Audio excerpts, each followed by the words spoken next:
March 31st, 1822. Sister Maria Theodora had been reciting the same psalm every morning for 43 years.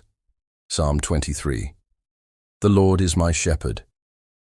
The words came automatically now, her lips moving through the familiar verses, while 72 other voices joined hers in the stone chapel of the Neamoni convent on the Greek island of Chios. The convent sat high in the mountains, surrounded by mastic trees and olive groves. 73 nuns lived there, ranging from 19-year-old novices to women in their 70s, who had spent entire lifetimes behind those walls. They had chosen this isolation deliberately. No men entered their grounds. No worldly concerns penetrated their prayers.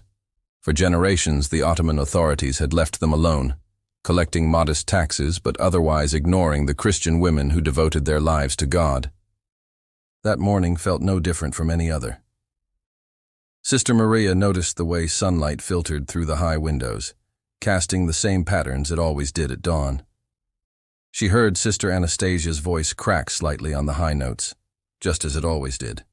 Everything was ordinary, predictable, safe. Then came the sound of horses. Many horses. The galloping grew louder, closer, until it seemed to shake the very foundations of the chapel. Sister Maria's voice faltered mid-verse. Around her, other nuns stopped singing, their faces turning toward the chapel doors with expressions of confusion rather than fear. They had no reason to be afraid. They were brides of Christ, protected by their vows and their devotion. The wooden doors exploded inward. The ancient hinges, which had survived centuries, simply shattered under the force. Ottoman soldiers poured into the sacred space, their boots thundering on the stone floor, their voices shouting in Turkish. Most of the nuns had never seen a man up close before. Now they were surrounded by dozens of them, armed with swords and muskets, their faces twisted with something Sister Maria couldn't immediately identify. It was happening everywhere on Chios that morning. The island's Greek population was being systematically slaughtered in retaliation for the Greek War of Independence that had erupted the year before. Ottoman forces had landed with explicit orders: punish the Christian population so severely that no other Greek territory would dare rebel. By the time the massacre ended, approximately 95% of Chios's 120,000 Greeks would be dead or enslaved. But Sister Maria didn't know any of that yet. She only knew that armed men were grabbing nuns by their habits, dragging them from their prayer positions, shouting words she didn't understand. An elderly sister near the altar was struck across the face when she tried to continue praying. The sound of the blow echoed through the chapel, followed by the wet crack of her skull hitting the stone floor. Sister Maria watched the old woman's blood pool around the altar steps, seeping between the cracks and stones worn smooth by centuries of faithful feet. The soldiers weren't stopping. They were systematically moving through the chapel, seizing every nun they could reach. Some of the younger sisters tried to run toward the dormitories, but more soldiers were already there, blocking every exit. That's when Sister Maria understood. Death was coming for them. After 43 years of peaceful devotion, violence had finally found its way through their walls. Perhaps it would be quick. Perhaps God would show them that mercy. She was wrong. Death wasn't coming for them at all. What the Ottoman soldiers had planned was something far worse than a quick execution. Something that would make the elderly sister bleeding out on the altar floor look like the fortunate one. The soldiers forced all 73 nuns into the courtyard. Sister Maria found herself pressed against younger sisters, all of them still in shock, still not fully understanding what was happening. An Ottoman officer on horseback surveyed them with the detached interest of a man inspecting livestock at market. He began giving orders in Turkish. Soldiers moved through the gathered nuns, grabbing them by the chin, turning their faces side to side, examining them like merchandise. The oldest nuns, those over 50, were immediately separated from the group. Sister Eleni, who had lived in the convent for 60 years, was pushed so hard she fell to the cobblestones. When she tried to stand, a soldier kicked her back down. 23 elderly nuns were forced to kneel in a line facing the chapel wall. Sister Maria watched as swords were drawn. She expected them to be given last rites, a moment to pray, some acknowledgement of the sacred vows they had taken. Instead, the executions began immediately. Systematic, efficient. One after another, the oldest nuns were beheaded where they knelt. Sister Maria had never seen death before. Not like this. The sounds were worse than she could have imagined. The wet impact of blade meeting flesh. The way bodies didn't fall dramatically but simply collapsed, as if all the strings holding them upright had been cut at once. Blood spread across the courtyard stones, flowing toward the prayer garden where the nuns had spent countless peaceful hours in contemplation. The young novices were screaming now. Some tried to run toward the dying elderly nuns, but soldiers caught them easily, throwing them back into the group. Sister Maria felt her legs shaking so badly she could barely stand. This was it then. They would all die here, one by one, in this courtyard that had been a place of peace for centuries. But the killings stopped. 23 bodies lay in the courtyard. 50 nuns remained standing. The officer dismounted from his horse and walked slowly through the survivors, his eyes moving up and down each woman's body in a way that made Sister Maria's skin crawl. He was sorting them, categorizing them. The soldiers began separating the nuns into 3 groups. The first group consisted of the remaining women over 40, 15 nuns who were too old to be valuable but young enough that killing them immediately seemed wasteful. They were bound at the wrists and forced to sit against the chapel wall, guarded by 2 soldiers. The second group was the novices, girls between 15 and 25. 12 terrified young women who had barely begun their religious lives. They were also bound but separated from the older nuns, placed under heavier guard. The third group was Sister Maria's group, 15 nuns between their late 20s and early 40s. The officer examined each of them more carefully than the others, sometimes ordering them to open their mouths so he could check their teeth, grabbing their arms to assess their physical condition. One nun tried to resist when a soldier reached for her habit, attempting to see what was beneath. The officer himself stepped forward and ripped her clothing open from neckline to waist. That's when Sister Maria finally understood. They weren't being prepared for execution. They were being evaluated for something else entirely. The officer was selecting them based on youth, health, and physical appeal. The realization hit her with such force that she actually swayed on her feet. A soldier caught her arm, steadying her, his grip bruising. His breath smelled of tobacco and something else, something worse. He grinned at her, showing yellowed teeth, and said something in Turkish that made the other soldiers laugh. The evaluation continued. The soldiers weren't even pretending at restraint anymore. They pulled at the nuns' clothing, grabbed at their bodies, assessed them with hands and eyes. When Sister Anastasia tried to pray aloud, asking God for protection, a soldier slapped her hard enough to split her lip. Blood ran down her chin, staining her white habit. The officer made his final selections. 8 nuns from the middle-age group, including Sister Maria. All 12 of the young novices.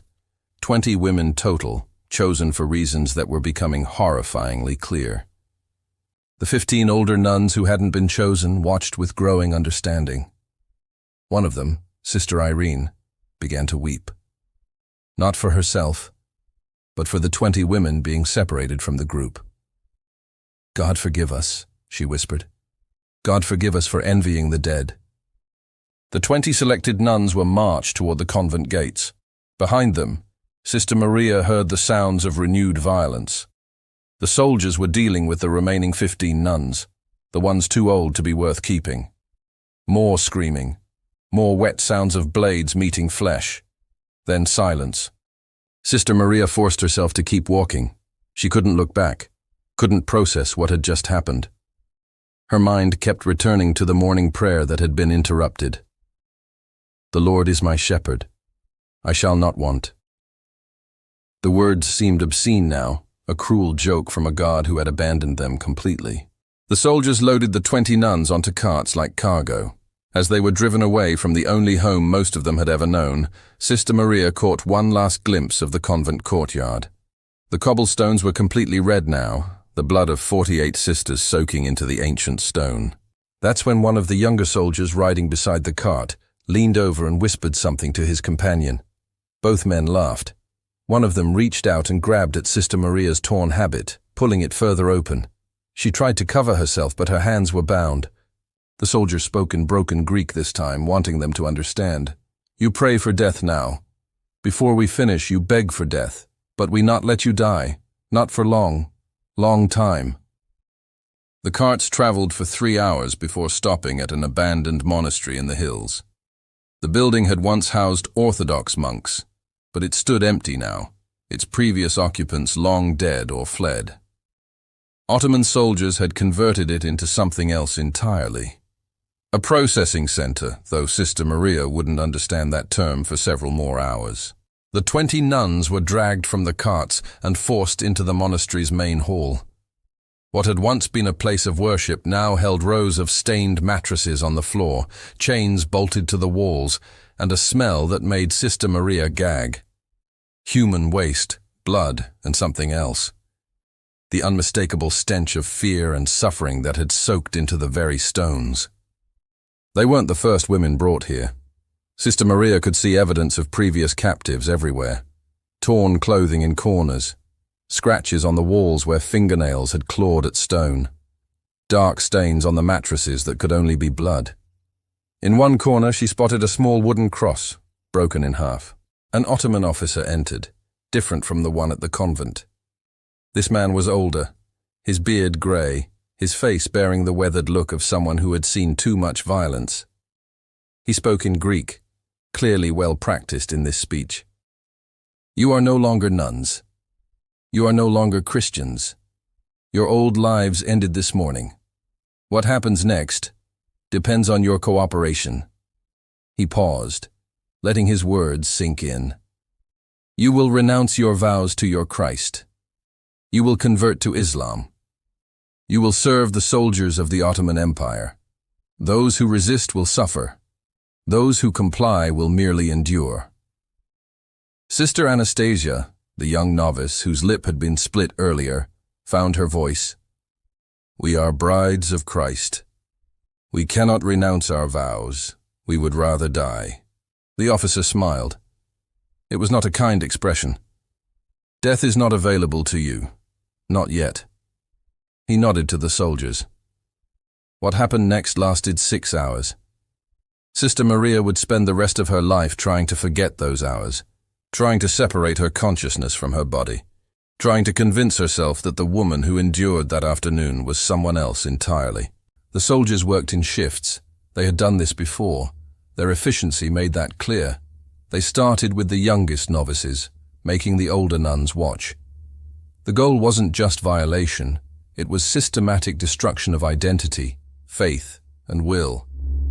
After each assault, the soldiers would force the women to repeat Islamic prayers.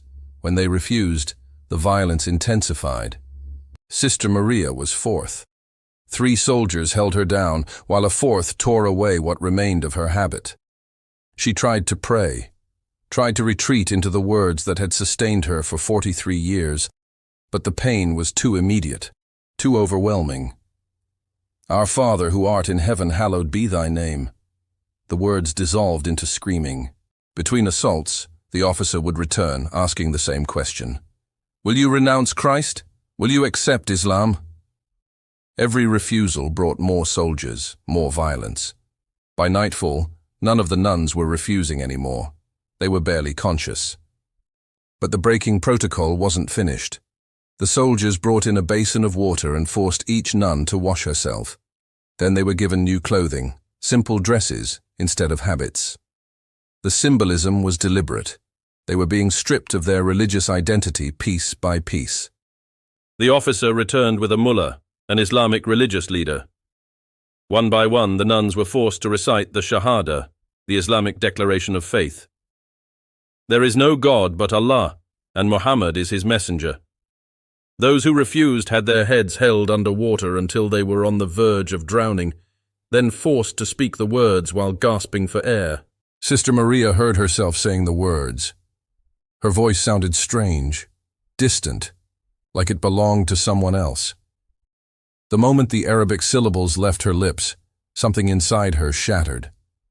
43 years of devotion, 43 years of faithful service, erased in a single forced sentence. Some of the younger novices were weeping uncontrollably. Sister Maria felt nothing.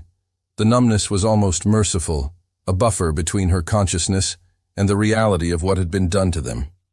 What was still being done to them. That night, the soldiers returned. The breaking protocol wasn't a single event, but a continuous process. Every few hours, more violations, more forced recitations, more systematic destruction of who they had been. The goal was clear. They needed to be broken so thoroughly that they would never again think of themselves as nuns, as Christians, as anything except property.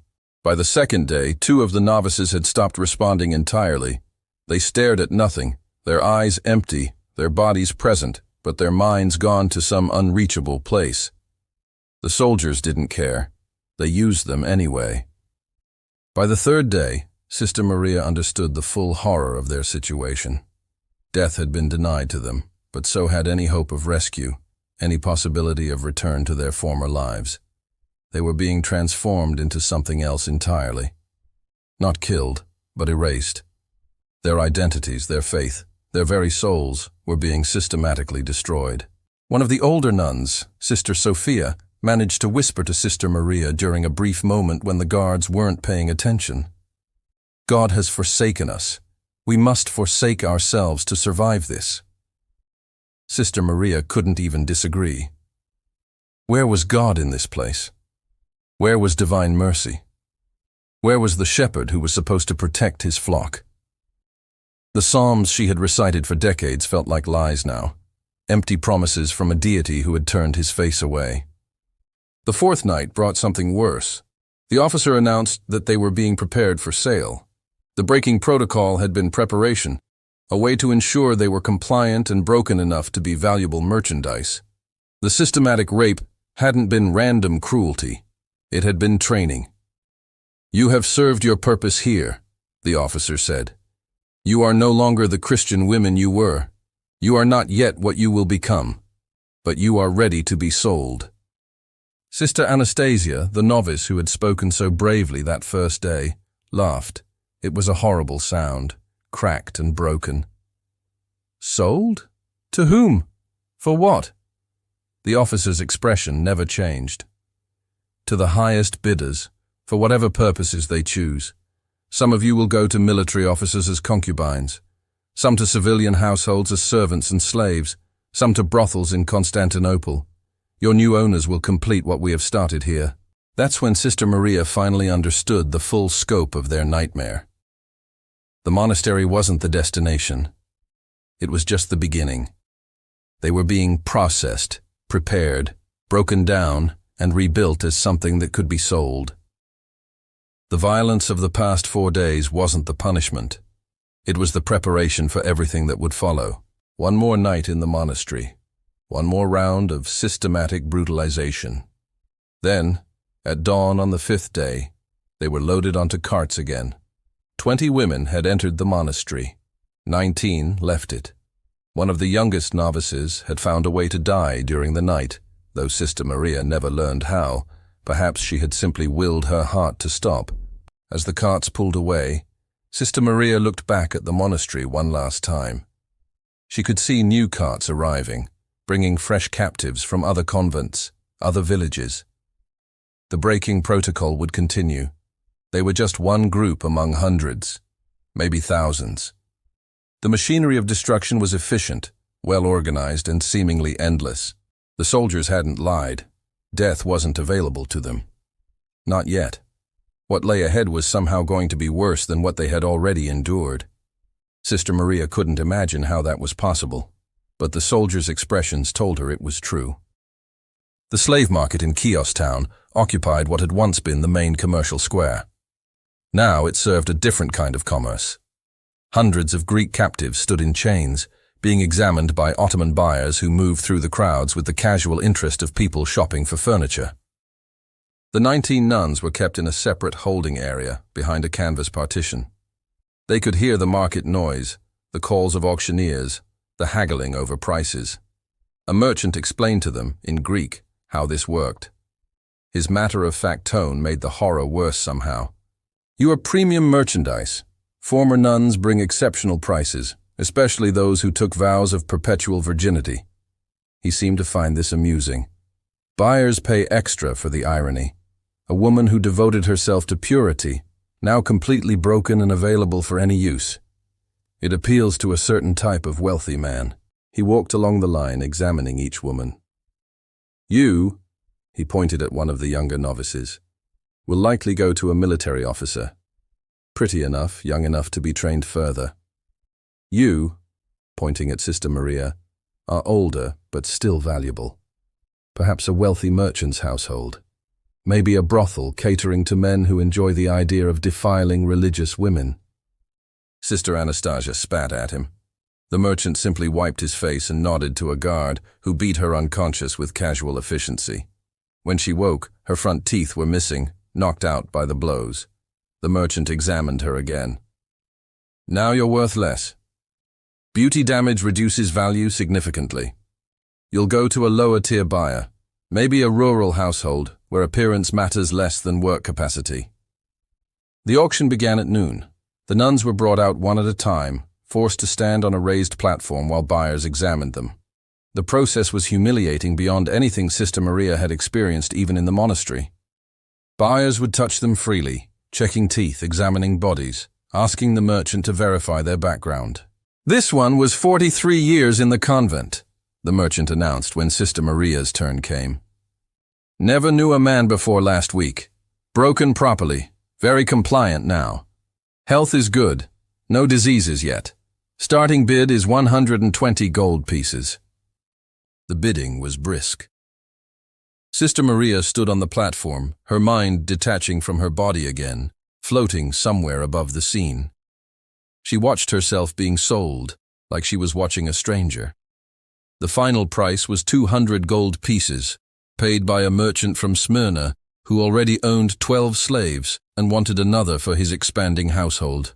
Her new owner approached after the sale, examining his purchase up close. He was in his 50s, well-dressed, his expression neutral. "You will work in my home, cleaning, cooking, serving my family. You will also serve me personally whenever I require it. Obedience means adequate food and shelter. Disobedience means punishment.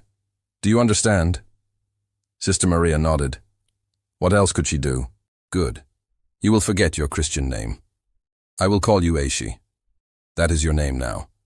Your past life is finished. Accept this, and your new life will be tolerable. Resist it, and you will suffer unnecessarily." She was loaded into a cart with 3 other newly purchased slaves.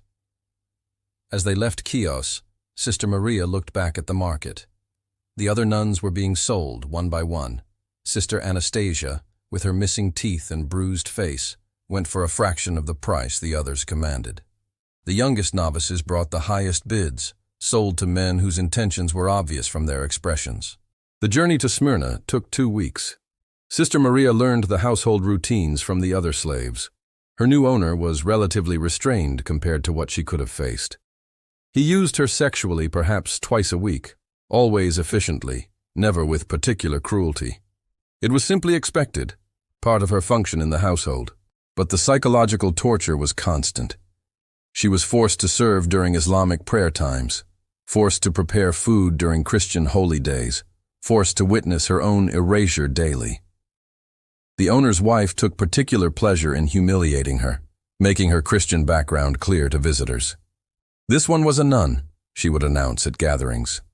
43 years devoted to virginity and prayer. Look at her now, serving Muslim masters, bearing witness to the superiority of Islam. 3 months after her arrival, Sister Maria discovered she was pregnant. The owner seemed pleased. "A child will make you more stable, less likely to attempt escape.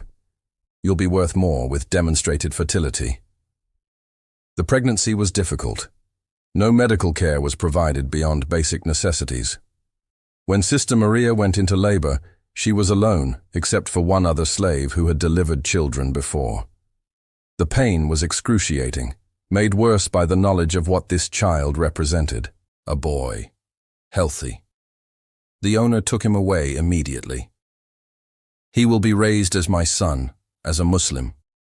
You will care for him as a servant, not as a mother. He will never know you bore him." Sister Maria watched her child being carried away. She had carried him for 9 months, suffered through birth, and now he was simply taken. Property of her owner, future soldier or merchant in the Ottoman Empire. He would grow up never knowing his mother had been a Christian nun, never knowing the circumstances of his conception. This was the true genius of the system. The violence of the initial breaking was terrible, but it was temporary. The real destruction was ongoing, daily, permanent. Every morning Sister Maria woke as Aishi, a Turkish slave. Every night she tried to remember prayers in Greek, but found the words harder to recall. Every week, her old identity faded a little more. 2 years after her capture, Sister Maria barely remembered the convent. The memories felt like they belonged to someone else, a different woman in a different life. When she tried to recall the morning prayer that had been interrupted, she found she could no longer remember the words to Psalm 23. 5 years after her capture, she heard news from another slave. The Greek War of Independence was progressing.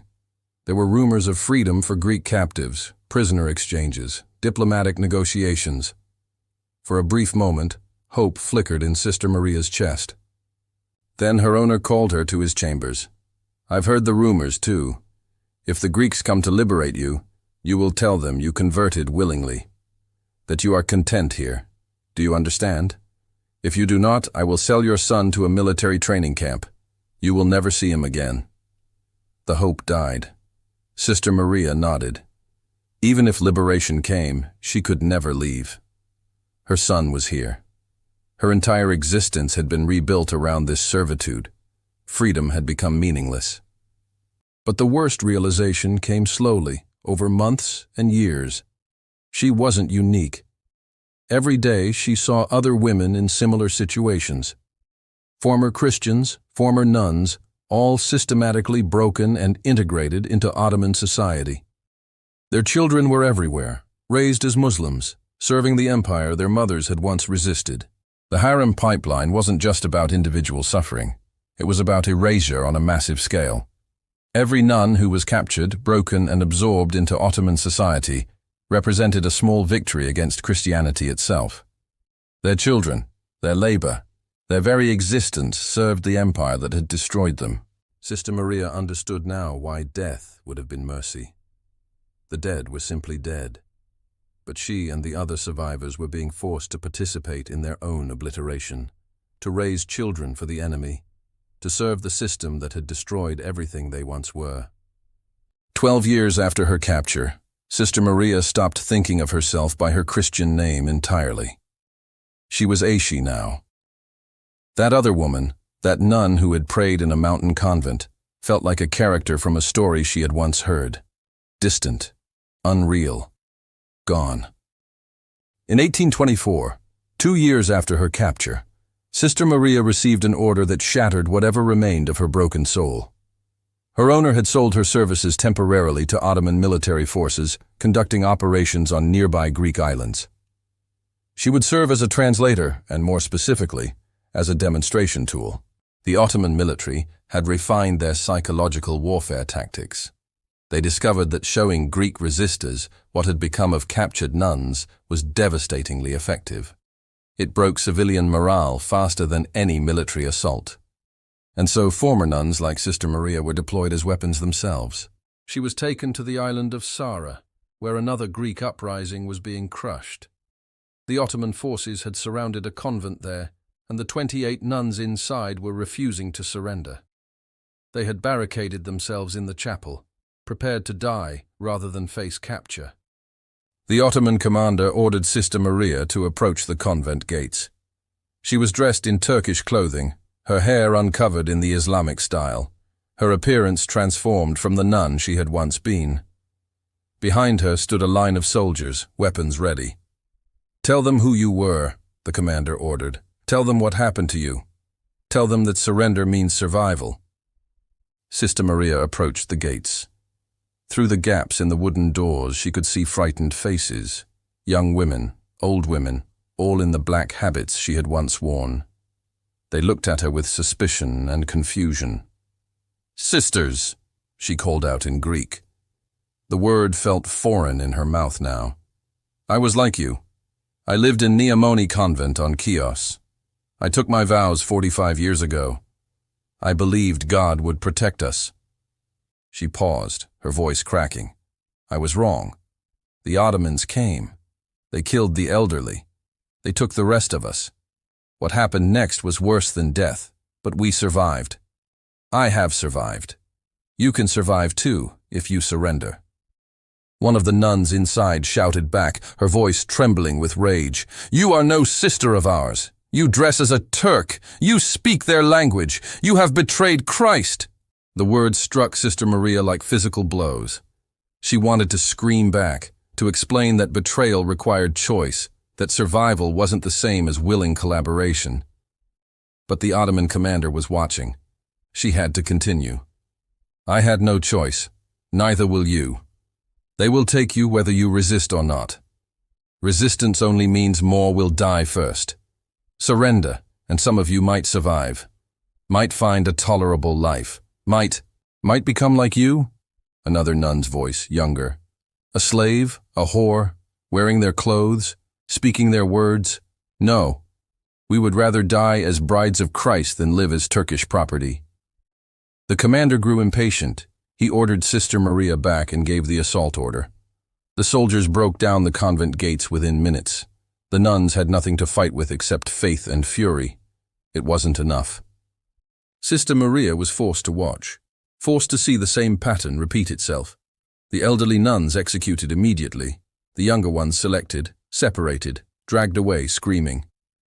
The selection process was faster now, more efficient. The Ottomans had practiced this so many times it had become routine. Afterward, the commander ordered Sister Maria to help process the captured nuns, to translate as they were questioned, to explain to them, in Greek, what would happen next, to participate in their breaking the way she herself had been broken. She did it. What choice did she have? Her son was hostage to her compliance. Her owner would punish her severely if she failed this assignment. Survival required cooperation, and she had learned to survive. But something happened when she looked into the eyes of those newly captured nuns. She saw herself as she had been 2 years earlier. Saw the confusion, the terror, the desperate hope that this couldn't really be happening. And she understood that by helping process them, by translating the orders that would lead to their systematic rape and breaking, she was becoming something worse than a victim. She was becoming complicit. Over the next 3 years, Sister Maria was deployed this way 7 more times. To different islands, different convents, always the same mission. Show them what you've become. Break their will to resist. Help us process them efficiently. Each time she went numb a little more. Each time the woman she had been receded further into unreachable memory. By the 5th deployment, she no longer tried to justify her actions. She simply performed them mechanically, translating orders, demonstrating compliance, helping the Ottomans perfect their system of religious and sexual destruction. The worst moment came in 1827, on the island of Tinos.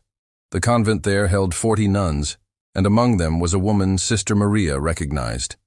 Sister Irene had been a novice at Neomoni 20 years earlier, before transferring to Tinos. They had prayed together, worked together, lived as sisters in faith. Sister Irene recognized her too. "Maria? Maria Theodora? Is that truly you?" Sister Maria couldn't speak. She stood there in Turkish dress, her hair uncovered, Turkish soldiers flanking her, and saw the recognition turn to horror on Sister Irene's face. "What have they done to you?" Sister Irene whispered. Then, more desperately, "What have you allowed them to do to you?" There was no good answer. Sister Maria delivered her standard speech. "Surrender means survival. Resistance is futile. I am proof that life continues, even after everything." Sister Irene spat at her feet. "That is not life. You are a ghost wearing flesh. You died at Neomoni. You just haven't had the courage to stop walking yet." The words haunted Sister Maria for years, because Sister Irene was right.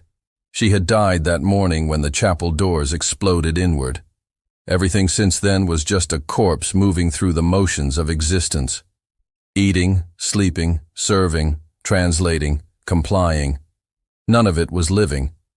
It was just elaborate decomposition. By 1830, Sister Maria had participated in the processing of over 200 captured nuns. She knew the system intimately, knew how the breaking protocol worked, how the auction prices were determined, how the women were distributed through the empire. She had become an expert in organized religious destruction. She also knew something the Ottoman commanders didn't seem to realize. The system was creating thousands of women like her, former Christians, forcibly converted, bearing children who would be raised as Muslims. But trauma this severe didn't just disappear. It festered. It passed down through generations. The psychological damage being inflicted would echo for decades, maybe centuries. The Ottoman Empire thought it was eliminating resistance through systematic rape and enslavement. What it was actually creating was a legacy of generational trauma that would eventually contribute to its collapse. But that was distant future. For now, the machinery of destruction continued, efficient and relentless. Sister Maria was 46 years old. She had spent 8 years as a slave, longer than many of the women she helped process. She had a son who thought of her as a servant. She had participated in the breaking of hundreds of women who had once been like her. And she had learned the most terrible truth of all. There were fates worse than death. She was living proof. In 1828, Greek forces finally liberated Chios. The Ottoman garrison was driven out, and Greek soldiers began the grim work of accounting for what had been lost. The island's pre-massacre population of 120,000 had been reduced to fewer than 2,000. The rest were dead or enslaved. A Greek military chaplain named Father Andreas was assigned to document the atrocities. He had been specifically asked to investigate what had happened to the island's religious communities. The Nea Moni convent was high on his list. What he found defied comprehension. The convent courtyard was still stained with blood, even after 6 years. The bones of the elderly nuns who had been executed that first day lay where they had fallen, never buried. Scavengers had scattered some remains, but many were still identifiable by scraps of habits clinging to the skeletons. Father Andreas ordered a proper burial. As his men carefully gathered the bones, one soldier noticed something strange. Several of the skeletons had small objects lodged in their rib cages. When they extracted these items, they found crucifixes, small wooden crosses that had been swallowed. The realization hit Father Andreas like a physical blow. These women, knowing they were about to die, had swallowed their crosses. It was a final act of defiance, a way to keep their faith literally inside them where it couldn't be stripped away. They had chosen to die with Christ in their bodies, the only place the Ottomans couldn't reach. The examination continued. Behind the convent, in what had once been a prayer garden, they found a mass grave. Shallow and hastily dug, it contained dozens more bodies. These women hadn't been executed cleanly. The bones showed signs of extreme violence, fractures consistent with prolonged beating, pelvic bones broken in ways that indicated sexual assault so violent it had caused skeletal damage. But the most disturbing discoveries came when they excavated beneath the chapel floor. The Ottoman forces had used the sacred space as a disposal site. 43 bodies were found there, and the forensic evidence told a story more horrible than anyone had imagined. Several of the skeletons showed clear evidence of pregnancy. The pelvic structures indicated these women had been in various stages of gestation when they died. But more than that, some bodies still contained fetal remains. Women who had been killed while pregnant, their bodies thrown into the pit beneath the chapel they had once prayed in. Father Andreas found a small journal hidden in a crack in the chapel wall. The handwriting was Greek, shaky, the work of someone writing in poor light with trembling hands. The first entry was dated April 1822, 2 weeks after the initial massacre. The journal belonged to Sister Sophia, one of the middle-aged nuns who had been captured. She had somehow managed to keep it hidden during her early captivity, making entries whenever possible. The account she left was fragmentary but devastating. The early entries described the monastery breaking protocol in detail. Sister Sophia's descriptions were clinical, almost dissociated, as if she were documenting something happening to someone else. But between the lines, the psychological disintegration was obvious. One entry, dated June 1822, read, "Sister Anastasia tried to hang herself today. They cut her down. Punishment for the attempt was worse than what prompted it. They want us to want death while ensuring we cannot have it. This is their genius. We are trapped between unbearable life and unreachable death." Another entry, November 1822. "I am pregnant. The father could be any of 20 men. I do not know if this child is blessing or curse. Perhaps both. Perhaps neither. I feel nothing anymore. The woman who wrote the early entries in this journal is dead. I am what remains." The final entries became increasingly disjointed, the handwriting deteriorating. The last legible passage was dated March 1823. "God is not here. He was never here. We prayed to emptiness. We devoted our lives to void. The Ottomans didn't destroy our faith. They revealed it was always an illusion. There is no shepherd. There are only wolves." The journal ended there. Father Andreas later learned that Sister Sophia had been among the bodies found beneath the chapel floor.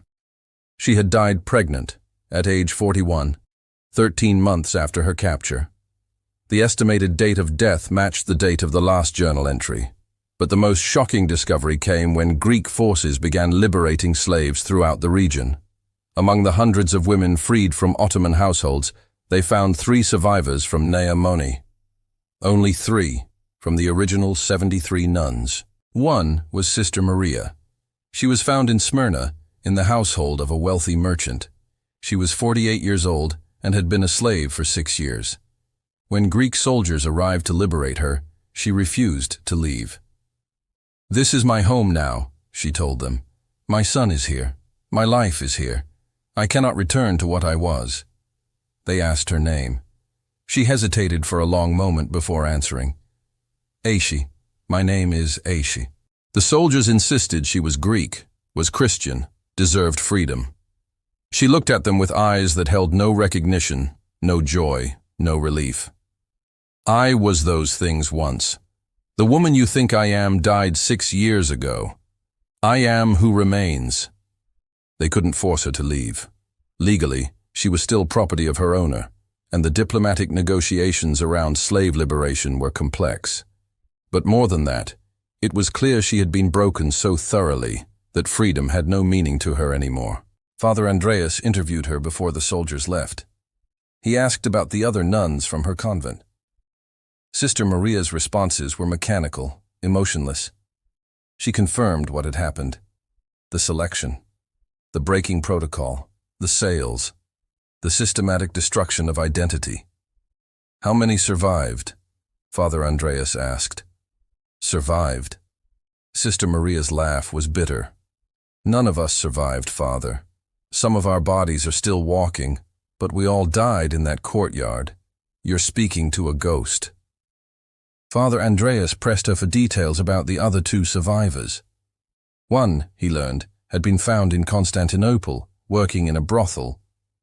She refused to speak to her liberators, refused to acknowledge her Greek identity, refused everything except continued servitude. The other had been located in Ankara but had killed herself before rescue arrived, leaving a note that read simply, "Too late." In his final report to the Greek provisional government, Father Andreas wrote, "The Ottomans did not simply kill these women. They performed a kind of murder that left the body alive. They destroyed souls while preserving flesh. The survivors are not lucky. They are the ones who must live with what was done to them, who must carry their violation forward through time. Death, by comparison, was mercy." The report included a detailed accounting. Of the 73 nuns at Nea Moni, 48 were executed immediately. 25 were captured and processed through the breaking protocol. Of those 25, 19 were successfully sold into slavery. 3 survived to liberation. 1 refused rescue. 1 killed herself. One accepted rescue but died by suicide within 6 months. The effective survival rate was 0. Father Andreas concluded his report with a theological reflection that would get him censured by church authorities, but that he felt compelled to write, "We teach that God tests the faithful. We teach that suffering can be redemptive. We teach that faith sustains us through any trial." The women of Neamoni tested these doctrines to their breaking point and found them wanting. Their faith could not protect them. Their devotion could not save them. Their God did not shepherd them. These women learned a truth too terrible for the church to acknowledge. Sometimes evil is simply evil, suffering is simply suffering, and faith is simply insufficient. In 1830, the Greek government established a memorial at Neamoni. The mass graves were properly excavated, the bones identified where possible, and Christian burial rites performed. The swallowed crucifixes were recovered and placed in the convent's restored chapel as relics of final resistance. But the memorial inscription was controversial. Originally, it read, "In memory of the martyred nuns of Neamoni, who died for their faith." A survivor, one of the 3 who had been liberated, sent a letter demanding the inscription be changed. They did not die for their faith. They were raped, broken, enslaved, and destroyed. Do not sanctify their suffering by calling it martyrdom. Do not make their agony into something noble. They died screaming, not praying. Honor them with truth, not comfortable lies. The inscription was changed to simply list the names of the dead. No narrative, no explanation, just names and dates. 73 women who had lived in faith and died in horror. Sister Maria lived until 1854. She never left Smyrna, never reclaimed her Christian name, never returned to Greece. She died at age 74, having spent 32 years as a slave and convert. Her son, raised as a Muslim, never learned his mother had once been a Christian nun. He became a merchant like his father, prospered, had children of his own. Those children, Sister Maria's grandchildren, grew up as Turks. They spoke Turkish, practiced Islam, served the Ottoman Empire. They had no idea their grandmother had once been Sister Maria Theodora, a Greek Orthodox nun who had devoted her life to Christ before having that life systematically destroyed. And that was the final horror. The Ottomans hadn't just killed bodies. They had killed lineages, identities, futures. They had taken women devoted to God and transformed them into mothers of the next generation of their enemies' children. The cruelest victory wasn't death. It was this, making their victims participate in their own erasure, breeding them out of existence, turning their suffering into the foundation of Ottoman continuity. The women of Neamoni hadn't simply died. They had been consumed, processed, transformed into something that served the very system that had destroyed them. Their bodies became vessels for Ottoman children. Their labor built Ottoman wealth. Their broken compliance enabled the breaking of thousands more. In the end, the Ottomans achieved something worse than massacre. They achieved transformation. They took consecrated women and made them into instruments of their own faith's destruction. And they did it so thoroughly, so systematically, that even rescue couldn't undo what had been done. The chapel at Neamoni still stands today. Tourists visit, take photos, admire the Byzantine mosaics. Few know about the bodies found beneath the floor, the swallowed crucifixes, the journal hidden in the wall. The horror has been sanitized by time, reduced to a historical footnote, a sad story from a brutal era. But the descendants of those broken women still walk the earth. In Turkey, in Greece, scattered throughout the world, they carry DNA that traces back to nuns who swore eternal virginity. They bear the genetic legacy of violence that destroyed an entire community.